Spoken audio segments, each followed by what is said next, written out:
I think that it is important, both as a creative and just as a business-minded person, to always be expanding our toolbox of the things that work for us, of the things that get us thinking, of the things that inspire us, of the things that keep that element of surprise in our life and in our mind. And this is just one of those many things.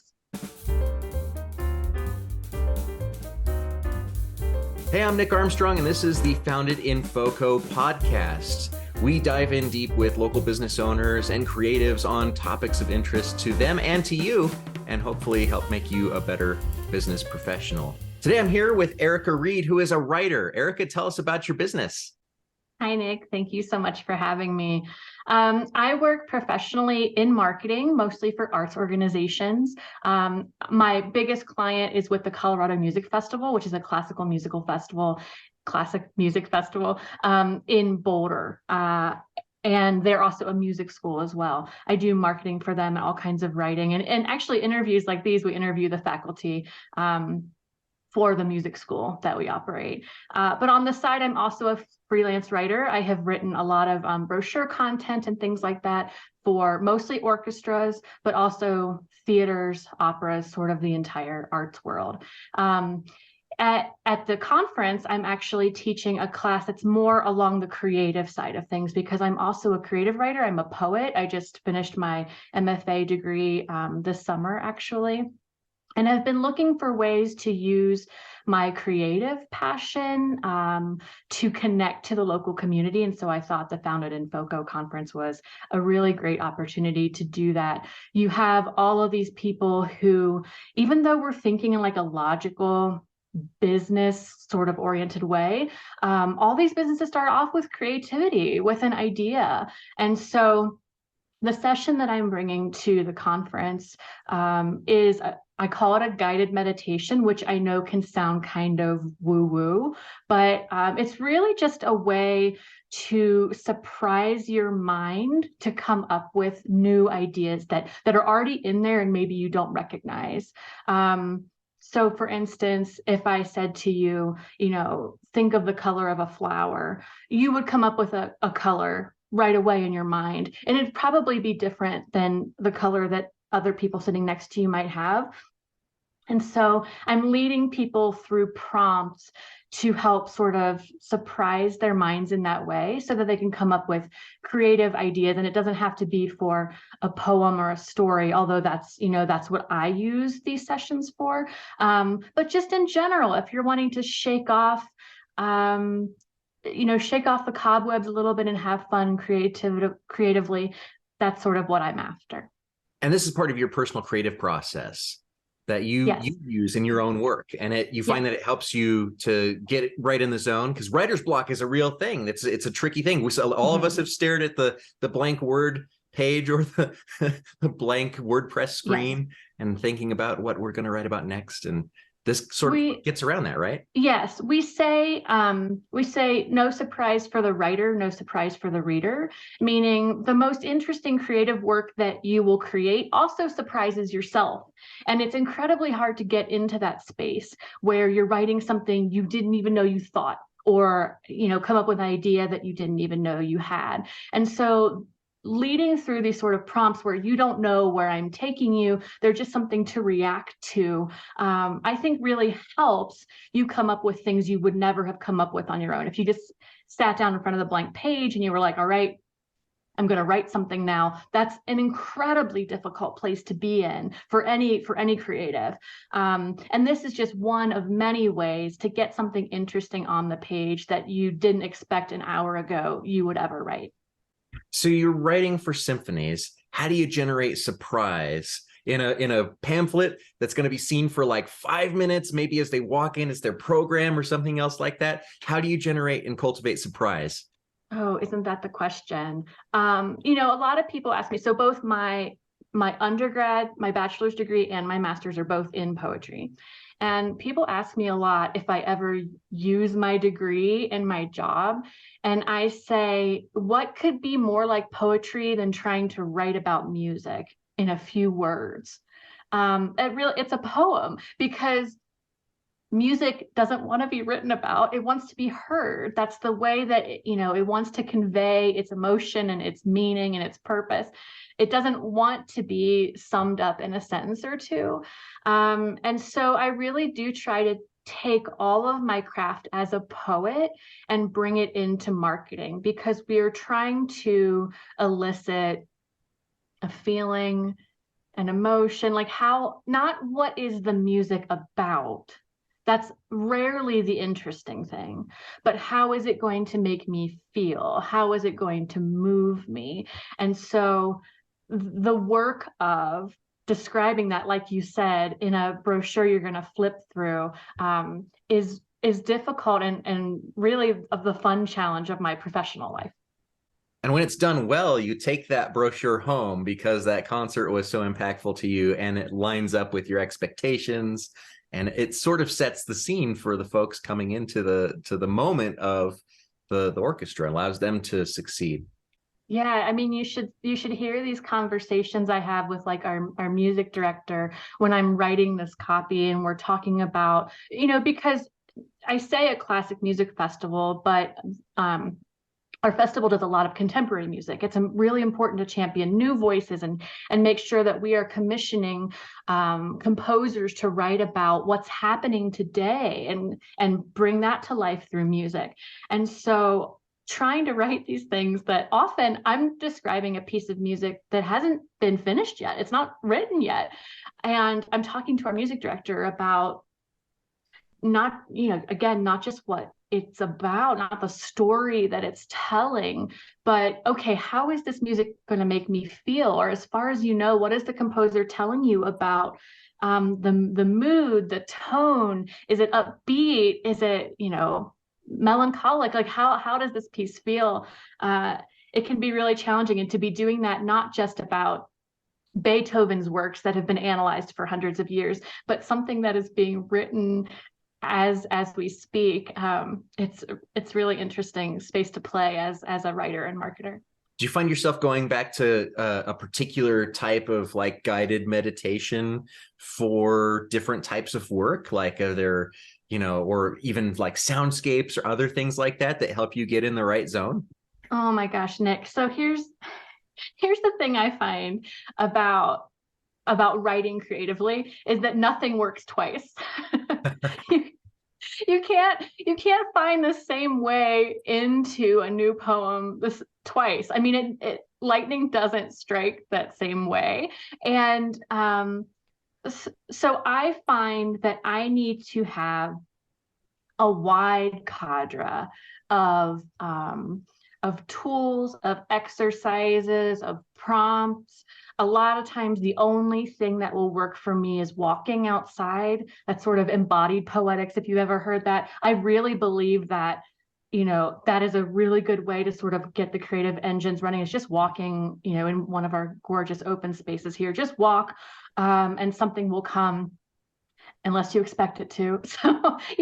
So one of the reasons I wanted to offer this during Founded in FoCo is just to give people one more tool for the toolbox. And this guided meditation that I have, this one is called Forest Vespers, because it's all sort of, the imagery is all sort of rooted in like, imagine you're walking through a forest and then you see this, what is it? And write it down, that kind of thing. But I have written several of these guided meditations because that one's not going to work again. It's no longer surprising, throw it out. We need something new all the time. And so, if you attend my guided workshop and it really works for you, get in touch with me because I have other ones, because this one's only going to work once.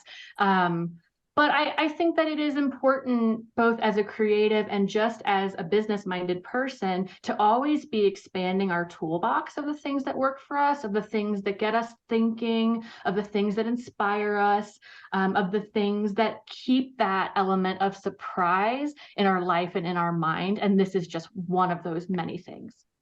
So what you're saying is make a playlist with plenty of binaural frequencies, but throw in some Pitbull and some Shakira as well. Exactly. I really think it all comes down to that surprise, because as soon as we get comfortable, as soon as we get comfortable, it all sort of flattens out, and we need that next hit of something new. So what is the piece that you are most proud of? How do you choose? So I just finished my MFA, as I mentioned, and you graduate with a thesis, which is a publishable manuscript that may become your first book, or it may become the skeleton of your first book. And I'm incredibly proud of that, which is cheating, because it's all of my best poems all collected. The other answer that comes to mind is that I have been working on poetry reviews lately. That's a new craft for me, and I was intimidated by it at first, because I thought you had to know everything about poetry before you could begin to write a review of someone's book. But the way I was taught, and the way I'm really enjoying, is that it's not about, picking apart and really critically analyzing this book. It's about celebrating it. It's about telling someone who's just going to read a short thing about it, telling someone why they should read it, what's incredible about it, why it's different from every poetry book. And if, as you may hear from the career that I have, the professional career that I have, I just love lifting up the arts. And so this has become a new way for me to lift up other poets. Poets don't, they don't have budgets to promote their books. It's always sort of a fledgling thing. And these reviews can really help get the word out about your new book.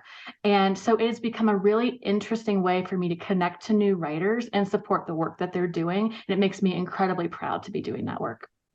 Do you feel like, outside of the realm of music, that poetry and a small business are partners that would merge well? Poetry belongs in every space. Sort of like I was saying about writing that brochure earlier, and how you sort of have to take a poetic lens to how do I condense this large hour-long symphony down to like a sentence or two to describe it. I find that an act of poetry. But poetry is all about listening and empathy, gratitude, awareness of the world, writing craft. And I mean, show me the small business that those things don't have a place in. I refuse to believe it. The care with which we treat customers, the act of listening to improve our products, the craft of writing that we use in all of our materials to make sure that headline or that social media post or whatever is in the right tone and saying the thing that we want it to say. All of these are elements of poetry, and I think that they feed on each other. Just as I feel like I bring my poetic practice into my professional job, I also feel like all the things I learn in my professional job, I bring into my poetry. So I find it very symbiotic, and I would struggle to think of the small business that would not benefit from a little bit more creativity, a little bit more intuition, a little bit more gratitude. Are there any great resources that you would recommend to a small business owner who is looking to get into more creative writing or more creative copy creation or other things like that? Yeah, there's this poet called Erica Reid who will lead you through an imaginary forest. I think that Fort Collins has a really robust network of writers and creative writing, like workshop leaders. And so if it's not me leading you through, I would look for those other writers. And Wolverine Farm is a really great place for that. They bring a lot of not only local musicians, but a lot of local writers to lead mostly free workshops on all kinds of writing practices. I would also say, though these usually aren't free, the Gardens of Spring Creek has a series on like forest bathing, which is literally going into the woods with a writing prompt and wandering around and just drinking it in and using that as like a creative guide.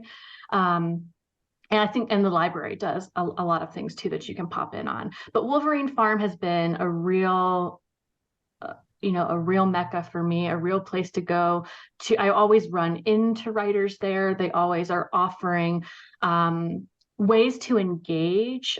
They do a lot of like community projects.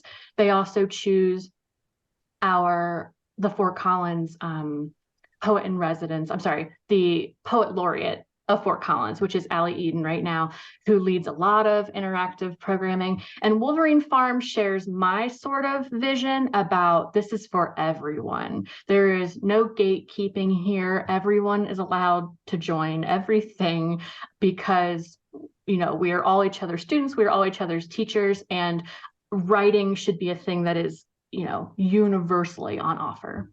Well, if folks do want to start with you, which they probably should, where can we find out more information about you and your business? Sure. Just go to ericareidpoet.com. I always keep that updated with what I'm doing next and how to find me on all my social channels. I'm very findable. Excellent. Any last tidbits of advice for the listener? No, I just want to end it by saying thank you for including something so creative and almost sort of out there. I've read through the lineup of things that you're offering at Founded in FoCo, and they all sound really fascinating. And mine stands apart as like an odd thing, I think. So I want to thank you for making space for that. And I hope that anybody who thinks, I don't know, that sounds interesting, but I'm intimidated, I just hope you'll give it a chance. I'm not going to make you stand up on the desk and read your things out loud. It's very safe space. And it's a great place to try your hand at some creative work with like low stakes. So I think it'd be really fun for anybody who's curious about it, but even maybe a little intimidated. Yeah. Well, and Erica, thank you so much for submitting your talk. We were excited to see it come through. It's right at the end. So if you've had 3 days of just mind-blowing ideas, this is a good like decompression opportunity, I think. That was exactly our thought. Okay, good. We're in tandem then. Oh, yes. So if you want to find out more about Erica's business, you can visit her at ericareidpoet.com. And if you want to learn more about our local business scene and the resources available to you, and even get some educational tidbits and creative tidbits, foundedinfoco.com. And we have our event coming up March 1st through 3rd at Front Range Community College. We hope to see you there. Thanks so much, Erica, for joining us today. Thank you, Nick. Hey, thanks for listening. I'm Nick Armstrong, and this is a Founded in FoCo podcast. For more great interviews like this one, join us at foundedinfoco.com.